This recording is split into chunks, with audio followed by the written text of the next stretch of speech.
Today, we are covering one aspect of cybersecurity, which is threat detection. We could cover many things. We could cover prevention. We could cover, recovery, incident response. There's so many different avenues. But really, it all starts with threat detection. I mean, if you can't detect threats, it's pretty hard to prevent them. And so, undetected threats often turn into successful hacks in an organization, and they become persistent threats, which is never good for any of our businesses. So, Larry, I know you've seen a trend where it used to be the persistent threats would sort of go undetected inside people's environments for long periods of time before they were exploited. But could you tell us a little bit more about what we're seeing currently? It's kind of changed some. Absolutely. So previously, a lot of threat actors out there would infiltrate a system and do reconnaissance, and then they would sell some of this information to different threat actor groups or just marketplaces. But now you'll see that there are companies doing ransomware or hacking as a service, as a company, basically, just on the dark side, and they will from A to Z go through the reconnaissance to the exploitation steps. So you'll see a lot of things happening a lot quicker nowadays. Wow. And so that compressed time frame means that all of us, we have to detect these threats really quickly. We can't wait because they're not going to wait, right? So just to kind of serve as a reminder of why we need to do threat detection. What's the motivation? I don't think we all need a reminder, but it is good to look at the current threat landscape and see what's happening, like what's really going on. And take a look at this timeline. I mean, this blows my mind. This has all happened within 15 days, starting on October 31st here on the timeline. You had this large organization, largest mortgage broker in the US, Mr. Cooper, gets hacked on October 31st. November 1st, Boeing, third largest defense contractor, hacked. November 9th, two huge hacks happened. ICBC, which is the largest bank in the world, they're in China, but everything that goes through them affects commerce in the entire world. A&O Shearman, third largest law firm in the world, hacked, both in the same day. November 13th, Stellantis, which is Chrysler, Jeep, Dodge, fourth largest automaker, hacked. November 15th, Tyson. We all know who Tyson is, probably where you got your last chicken from. And this is 15 days, and this wasn't even 30 days ago from the date of this webinar, which is December 13th, lucky 13th. So how is it that these major corporations, we're talking multi-billion dollar, multinational, the hackers are doing big game hunting here, hacking these organizations. Does that mean that small or mid-sized businesses are safe? Like, does it mean they're just going after the big ones? What have you seen on that, Larry? I mean, just in our experience, what have you seen? Yeah, so there's a lot of big hacks out there. Every single day you'll see new CVEs coming out. They're going after small, medium, and large size businesses. Really, they're just pinging whatever's out there on the internet that exists and whatever targets they can attach onto. And there's a lot of people out there doing a lot of security research to find vulnerabilities and report them. And then it's really trying to stay ahead of the curve. So once they're found and reported and remediated, you still have to go back and patch all of those systems because now all this information is out there, publicly available. And if your systems aren't patched, there's just more information to be used against your company. So staying I, ahead of the curve and detecting everything is very important. yeah, and what's interesting about this is, when you look at this timeline, these are big, giant organizations, and the reason we know about them is because they're in the news. But I got a call less than a month ago from a really small organization, which is they do surveys, right? They survey people's properties and lands, and they use network attached storage device. Well, their network attached storage device was hit with ransomware. They didn't have any backups, and we're talking like a small organization, maybe 5 employees. So it's not a situation where you can go, hey, we have security through obscurity, because small organizations are being attacked just as often as the large organizations. It's just now that we're seeing such high profile hacking in very compressed time frames. It's pretty crazy, actually.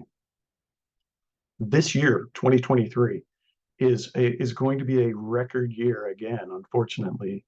Every year sets a new record for hacking. $8 trillion in 1 year.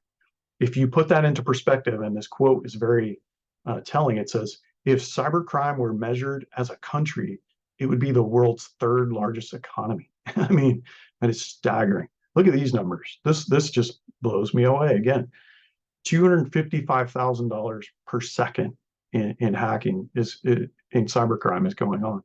Just while we're on this webinar, almost $1 billion in 1 hour, $913 million an hour. This is scary, and we've never seen anything at this level in our entire company's history of just how much it's escalated. So I believe this quote is very appropriate and really gets to the point. William Webster, he's the former director of the FBI. He said, security is always too much until the day it's not enough, right? The next time you're turning in that budget request for something for cybersecurity in your organization, maybe attach this quote to it. Maybe that will help your management see the priority and the need. But it's, again, it's always too much until the day it's not enough. With all that bad news about hacking and how every year is escalating and every year sets a new record, there is hope. And that's something we hope you take away from the webinar today, is that there is hope that you will not become the next victim if you fight back. There is a catch, though, and there's always a catch, right? The catch is that you have to take action. And whether you implement really good cybersecurity internally or you get external help, it doesn't matter. You just have to do it. You can't sit still because the hackers have gotten too good. And so take action, and you will be what I call one of the lucky ones, right? No one will give you credit for it, but you'll prevent a lot of hacking. And the thing is, you just have to take action, and that's how you can have hope. One thing is clear, we all have to defend ourselves and the companies that we work for, right? Or we're just sitting ducks. We're sitting ducks waiting to have our heads blown off. So I was at this cybersecurity conference, I think that was last year, and I was on a speakers panel, and they had a moderator there asking us questions. And the question that they asked was an interesting one, but this was my answer. And they said, what do you think the biggest single indicator is that a company's going to be hacked in the future? What's the one thing you can point to that's an indicator that they're going to be hacked? And really, without any hesitation, I said, failing to act means you will get hacked. If you just assume that what you have in place is good enough, that's a bad assumption. And so that's because the hackers aren't sitting still. They just keep refining their craft, and it's become so lucrative for them that they never stop. They never stop getting better. So we can't stop on the other side of the equation, right? Going back to this timeline, one of the more interesting things is that here at 7Tech, we track all these high-level attacks, right? The ones that make the news, that are in the public. And we become like homicide detectives. Like, we try to unravel all the clues. In these examples, it can really be baffling to think that these, again, multinational, multi-billion-dollar organizations don't have the resources to prevent it, right? But they are at one big disadvantage, and you have one major advantage, and that is their threat surface, their potential threat surface is so much larger. They just have so many areas that they can be attacked. Being a mid-sized organization or smaller business, you have the advantage that you can cover up all the threats a little bit easier as long as you put the work in.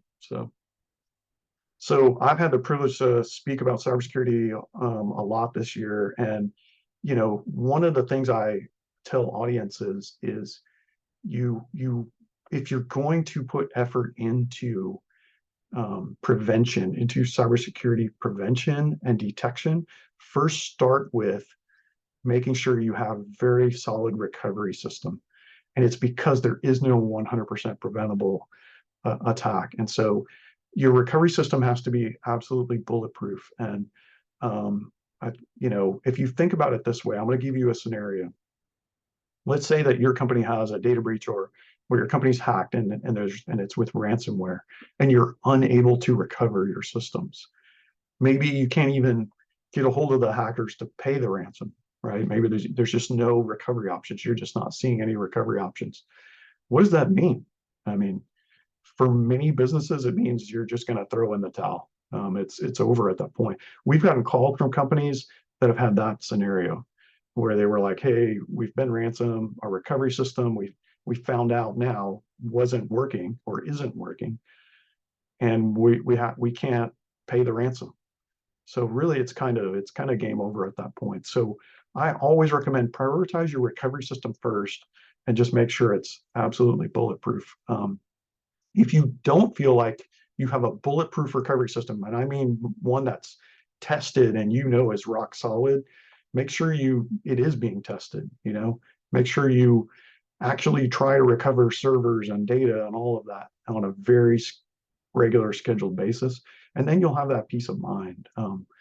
And this is a question for Larry. When we bring on new clients, how often would you say you feel like their recovery system is bulletproof? Like what percentage? What do you see when we do that? Whenever we're bringing on new clients, I'd say, a very small fraction of the time, maybe 5%, small to medium-sized client has implemented backups that would cover 100% of their company. And very rarely, even if they do have backups, they're implemented and tested regularly to be able to provide business continuity in case of an actual emergency. So if something were to happen, it might not even be hacking, maybe just hardware failures or anything like that, they might not have the actual resources to be able to recover from that. Yeah, and so you heard what Larry said there. I mean, it's a very small percentage of time when we have a new client that we see their recovery system is really up to the task. And that's scary because it's your last line of defense. When everything else fails, you've got to rely on that. So step one, step zero before we even get to step one is make sure your recovery system is just absolutely bulletproof.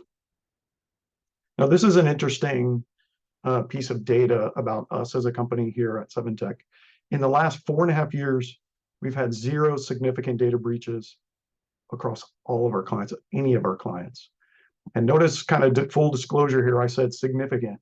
The only hacks that have been successful have been people's mailboxes, like their Microsoft 365, for example, where the client did not turn on MFA and they fell for a phishing attack and they had their mailbox broken into. That's the only successful attack across thousands of endpoints and users.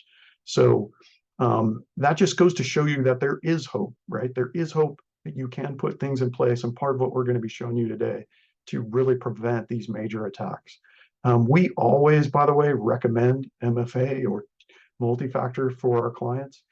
Email is still the leading way that hackers exploit organizations. More than 90% of hacks are still through email, which is crazy, but it's true. And so we try to twist their arms, get MFA in place, and we strongly advise it, but sometimes they're on a slow timeline or they've got reasons why they can't do it right away. And that's the only compromise that's been successful, at least for us and our clients. This is how we did it. It's using a zero trust approach. And to make a really long story short, in 2019, we adopted a new strategy to both threat detection and prevention built on a zero trust framework. And so needless to say, it's been very successful. We've actually kind of trademarked our own version of that called zero compromise cybersecurity. And so we can talk more about what all that meaning is, but that's really what's been the leading reason why. With a really strong zero trust framework, even if a user falls for that phishing attack and tries to launch something in the environment, it's not possible. So we can get into way more detail on that, but that's really been the key for us. One very strong warning I want to make right here is don't make assumptions, right? Before I jump right into the 7th step, don't make assumptions about how you think things are set up in your own environment. Many times, I know I worked as an IT director, I worked hands-on in an IT department. You assume certain permissions are set a certain way, certain systems are configured with maybe good restrictions. And when you go and actually look, you find out differently. And we often find out when we go and do assessments that it's not the case. And so don't make assumptions. Look at it with a fresh set of eyes and never trust, always verify. And that's going to be some of the best advice you can have moving forward. We are going to make a few assumptions on this webinar today, which is that you have a firewall that has some form of intrusion detection. If you don't have that, again, we're glad to talk to you about some of how we recommend you do it, but we're assuming you already have that. We're also assuming your endpoints have a way to detect security events and log those. So if you don't have these, it's not the end of the world, but we're just assuming you do, and we're going to build on top of this. So here we go. That was kind of a lot of groundwork to cover. We got through it, but we're jumping right into the 7 steps. So 7 steps to an effective threat detection plan, and we're moving on to step 1. Step 1, you have to inventory your technology assets. And by that, we mean both the equipment itself and the data, right? You got to know what's in the environment if you're going to detect all the threats that can come against that equipment and that data. And so how do you do that, right? I mean, it can be kind of a tedious task if you don't have some good tools or methods. So one of the ways you can do it is start with a spreadsheet, honestly. And we've built this sample spreadsheet that you see on screen, and we're going to give you this spreadsheet if you'd like it. So at the end, toward the webinar, we'll post the download link and you can grab it. But what's really good about this, having this spreadsheet, is it tells you kind of what systems to look at. You got to look at cloud, you got to look at network, you got to look at devices, and you got to look at what data is there, and is that data mission critical, right? Is it just something that is an archive or something you can live without for a while? It helps you to prioritize where to put your threat detection in the first place, right? So starting with a spreadsheet is a good way to get started. And then there are tools that can help you build that inventory as well. I'm going to talk about a couple of these and then have Larry comment about how you might be able to use some of these. But on the left side of your screen are the tools that we use as a services provider. So one of those is called N-central. N-central is a remote monitoring and management tool. It helps us to build an asset list of every machine in an environment, and it gives us all kinds of details about them, and it allows us to take action against them, like patching and things like that. NodeWare, the other tool, is what we use to do vulnerability scans and reporting, and it's also a powerful tool. Now, those 2 tools are typically used by organizations like us, where we're managing this across many different organizations. You could buy and use those in your environment. It might be a bit of overkill. It can be pretty expensive as well. So the tools on the right are some alternatives, and Landsweeper is one that I've used a long time ago, and it's really developed and gotten better. It's not super expensive comparatively. Nessus actually has a free version you can use and do some of the nice vulnerability scanning. And then there's Pingcastle. Looking kind of at some of these tools here, Larry, what would you recommend? Like, how could they get started with a process like this of building an inventory of all their assets? Definitely. The first thing that I would do is just create a scheduled task for your team. The first thing you're going to want to do is pick a regular interval to do any of these scans. There might be devices that the company doesn't know about that people are adding to the network or putting on the wrong networks. And then you're just going to want to make sure that you have an accurate network inventory of things that you're going to scan. So all the different VLANs, your DMZs, your company networks, and, if applicable, guest networks and things like that, making sure that your team is regularly looking at those things, and if possible, automating some of that, and then just looking at reporting, just making sure that you have an accurate inventory on a regular basis is the best step. Awesome. That's great advice, especially I think the one that you just said there that I think is really, really helpful. Remembering to scan every single network. It's one, if you don't scan every network, you can't find all the devices. So you really got to be careful with that one. So So step one is inventory all your technology assets. Step two is conduct an internal risk assessment to figure out what risks do you even have, once you've built that spreadsheet, for example, maybe you've classified what data exists on what systems, you can then determine what risk might come against those systems and how much risk you actually have. There's some helpful steps to do that. One is identify and categorize potential risks, right? And what are these potential risks? I'm going to show you a list of some examples. Evaluate the impact that it would have if a threat were to come against that system or that data. How would it affect your business operations, the integrity of your data, even confidentiality in your organization? And then prioritize them and what's the potential impact to your business, and also the likelihood that these are even going to occur, right? You might want to be careful not to plan for things that might not occur, and I'll kind of touch on that a little bit. Here's a list of risks that you're probably pretty familiar with when you work in IT. You've probably seen lots of these. One that Larry touched on a little bit before with the persistent threats is, there are times when organizations get hacked and the hackers have been in their environment for months. And sometimes those are what we call advanced persistent threats. So they could be nation state attackers, right? So you've got to be able to find those. You've got to be able to go find those threats and stop them before the damage is done. But so this is a sample list of potential risks. What you're going to do once you've built a list like this, and you're happy to take this list and build on it, is now you've got to build and kind of rate these. So and you're really rating them on two things. You're rating them on what would be the potential impact to your operations, kind of give it a low, medium, or high, and what is the likelihood of it occurring in your organization. Let me give you an example.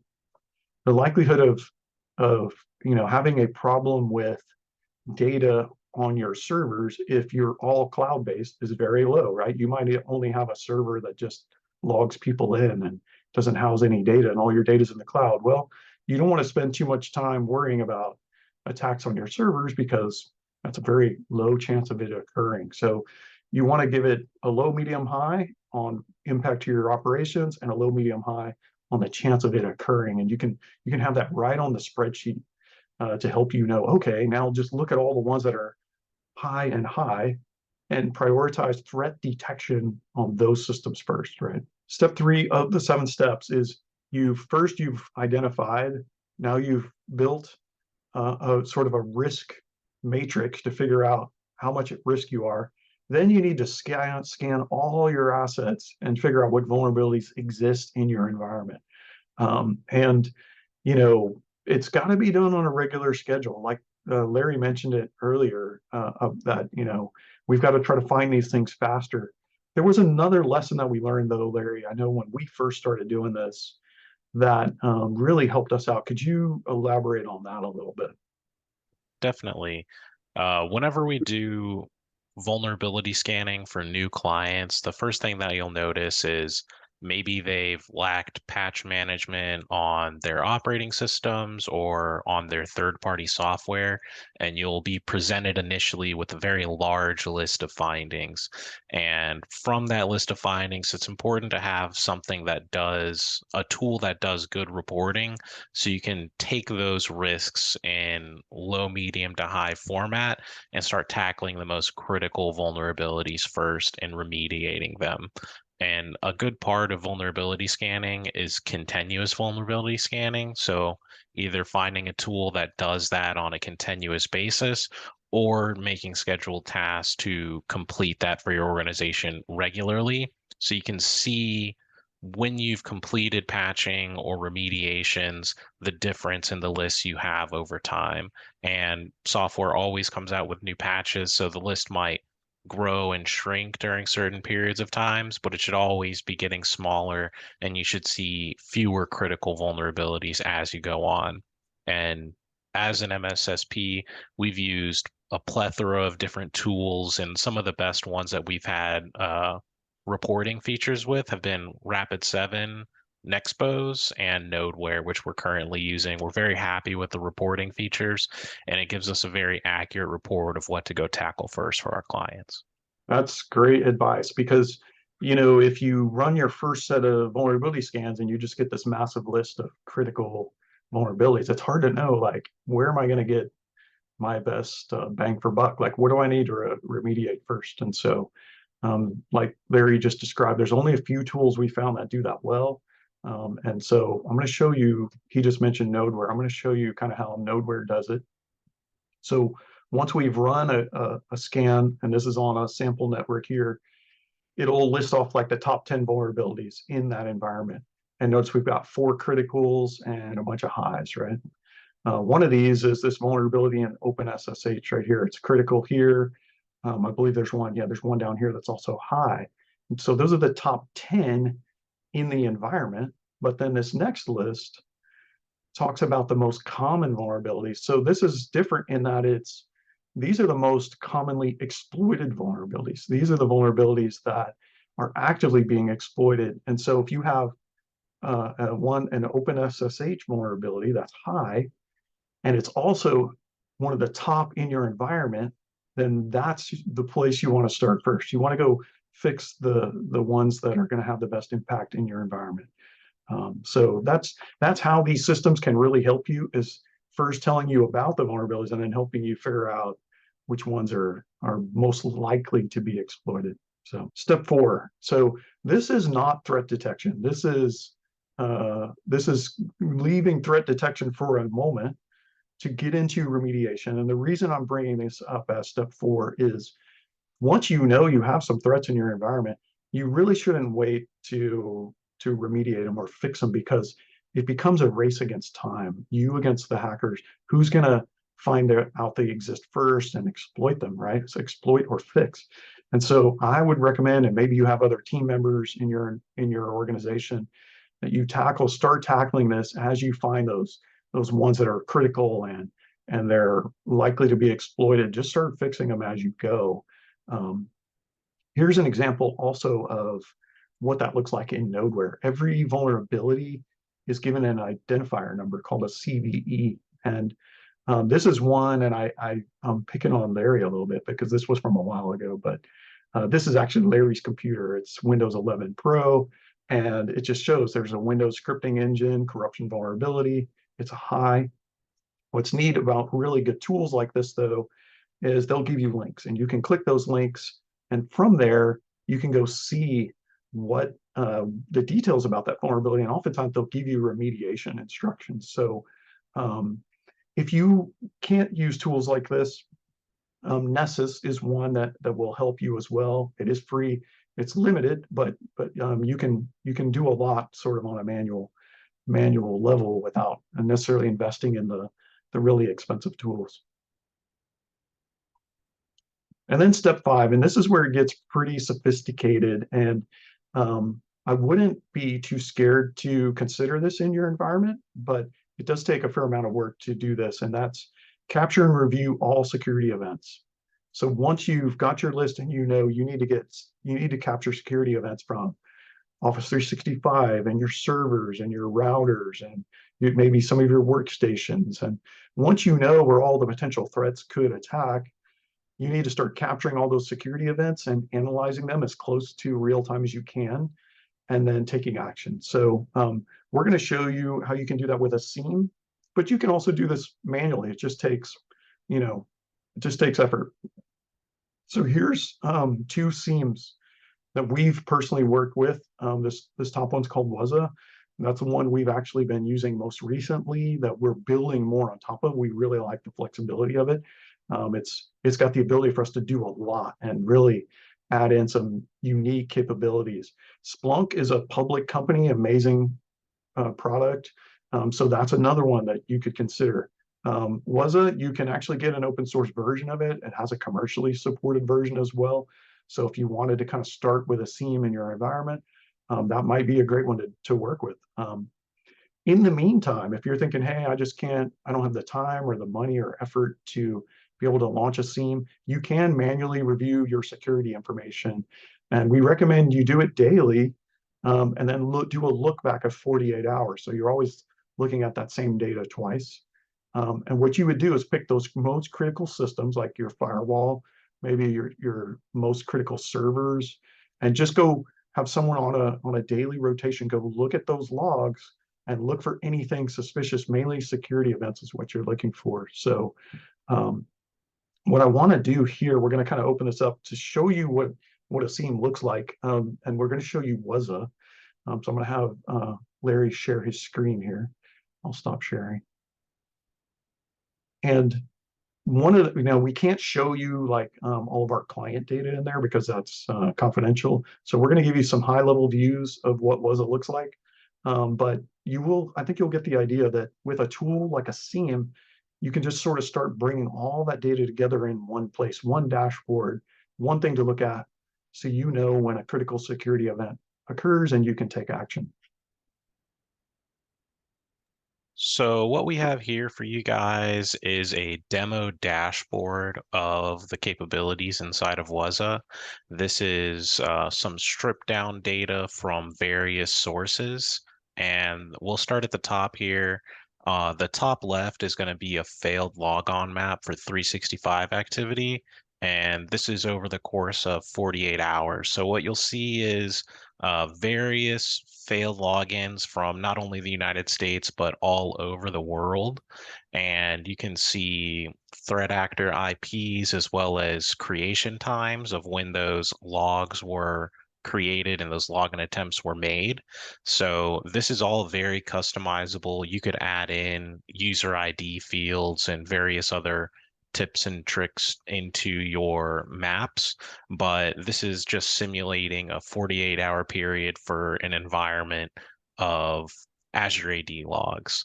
And over here, we'll have a successful map where maybe you have some clients who do operate out of Europe and maybe Puerto Rico and various other places, but mainly inside of the United States or North America. And then you'll see that there's no successful logins from these various other continents or countries where there might be a lot of malicious traffic that your organization doesn't necessarily do business in. And scrolling down a little bit, we'll have another 365 table. This is just uh, threat intelligence mail data. So it's saying, hey, all of this mail has been flagged as spam essentially, and how many times it's hit certain inboxes. So you can visualize all of this without actually going into the 365 portal. You could even add additional columns for who the senders are and very easily create lists to go and put in blocks for your company, or if you're assisting other companies, adding into their block lists. And then what we have right here is a rule level distribution list. So this is where we sort of deviate from only 365 logs into logs for all various data sources. So network devices, cloud connections, actual workstations and servers, all conglomerated into one chart. And the way that this system works is anything below a rule level 12 is more of just a log that you want to have in the system. You can retain these for as long as you want and use that for auditing purposes or just investigative purposes.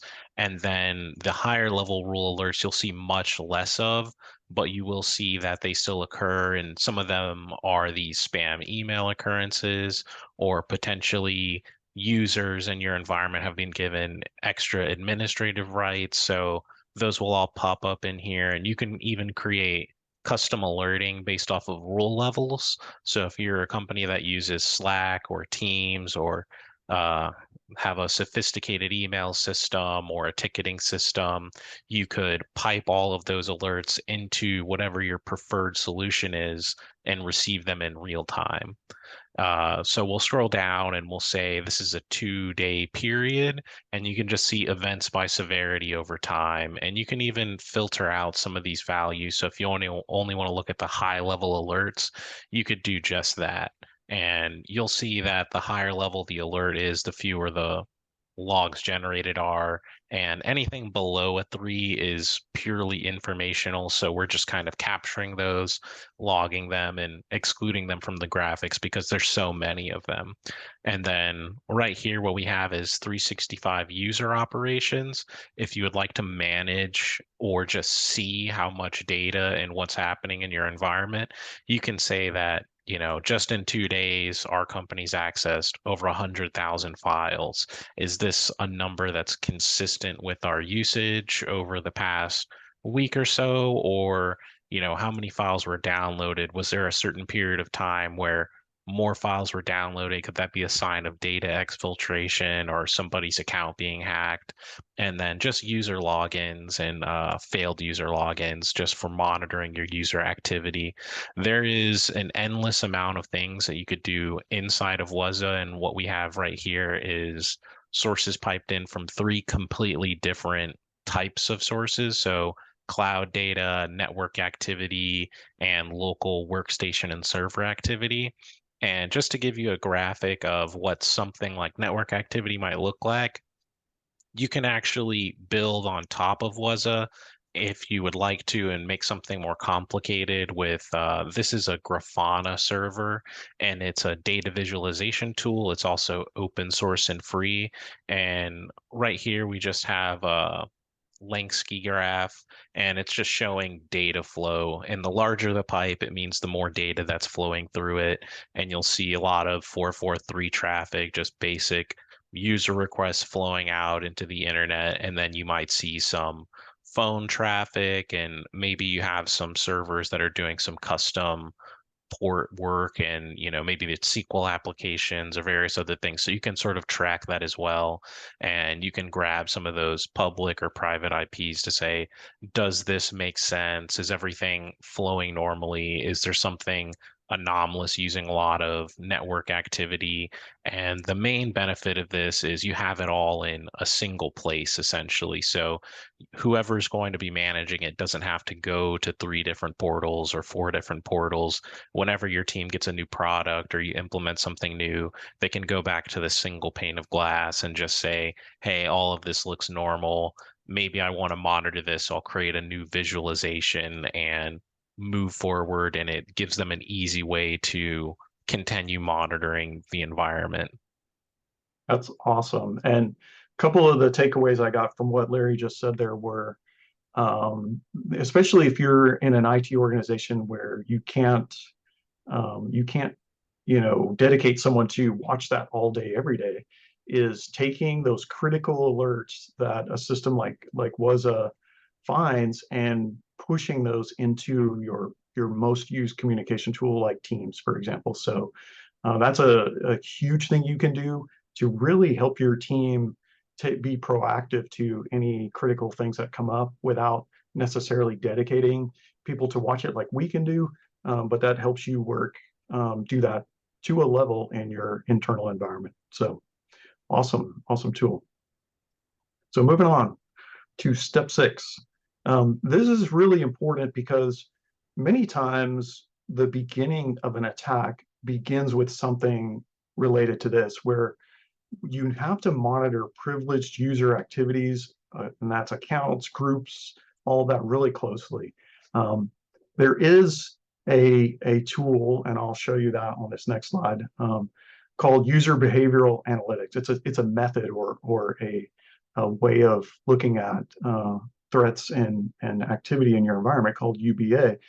But doing UBA across every user in your environment can be really kind of a daunting task and not easy to do. So what you can do, though, usually relatively easy without tons of effort, is monitor all the privileged groups, users, and so on. So really, when you think about that, there's really an A and a B to this. The A is, first, get used to having the principle of least privilege in your environment. In other words, right now, if you have servers where you have shares open up to just everyone, like everyone's an admin, that can be really challenging because now you can't really monitor that very well. So you got to get used to just giving people just enough permission to do their job, and that's all.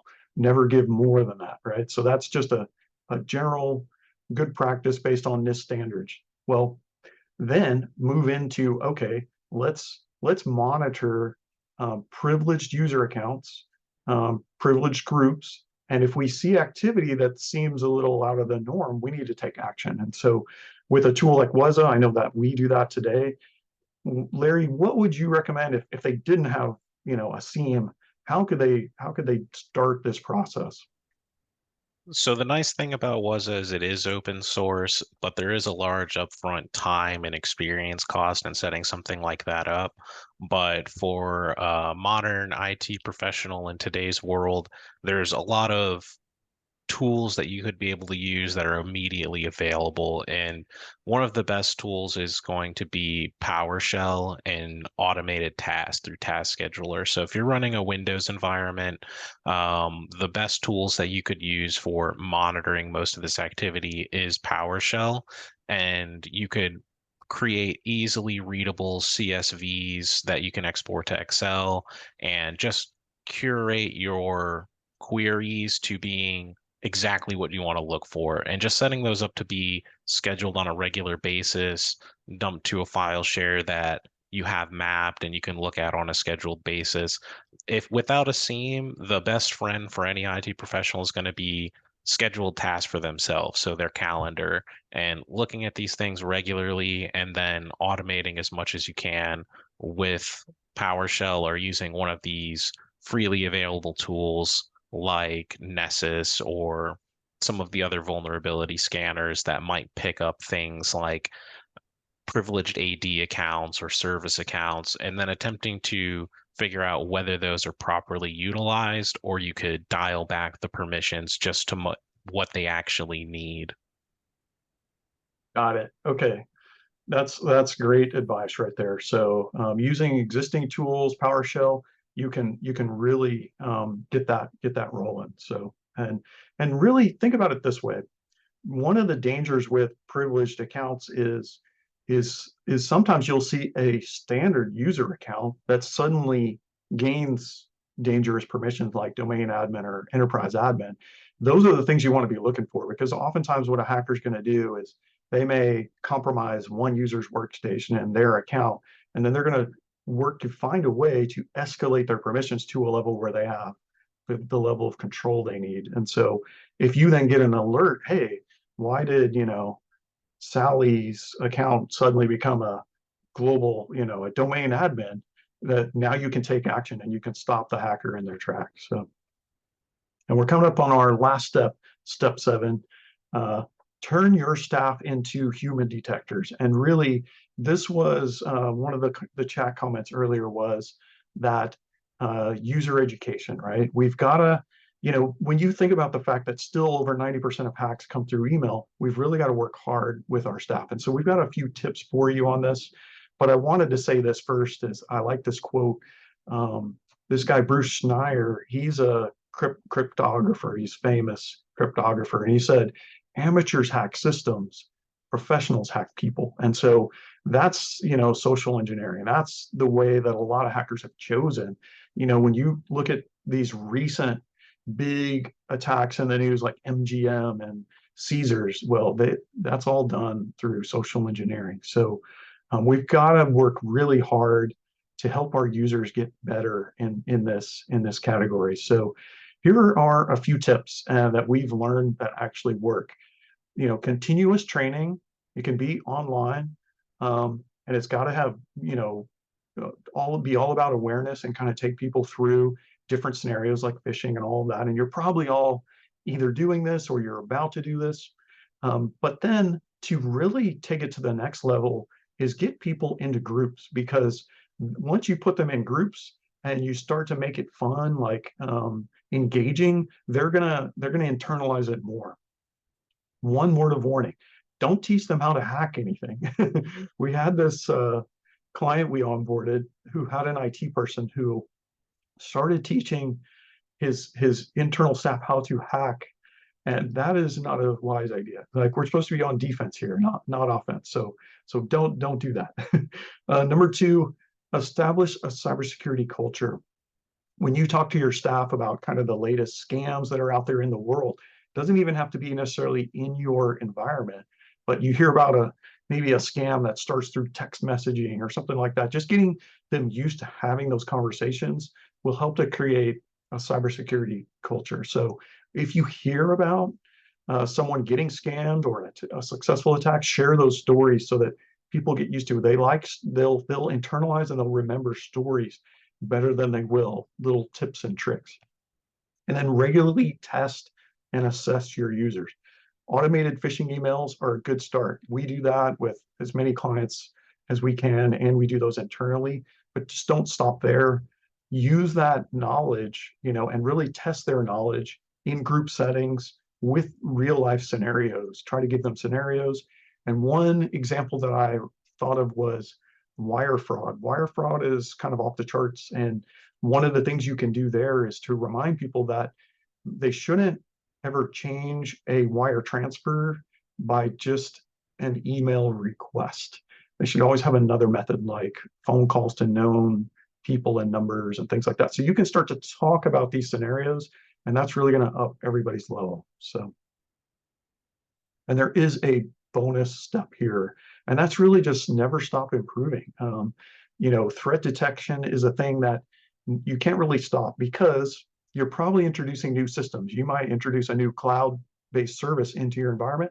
What you need to be thinking about is, okay, how do I establish threat detection for that new thing, that new cloud, that new server, that new workstation, whatever it is.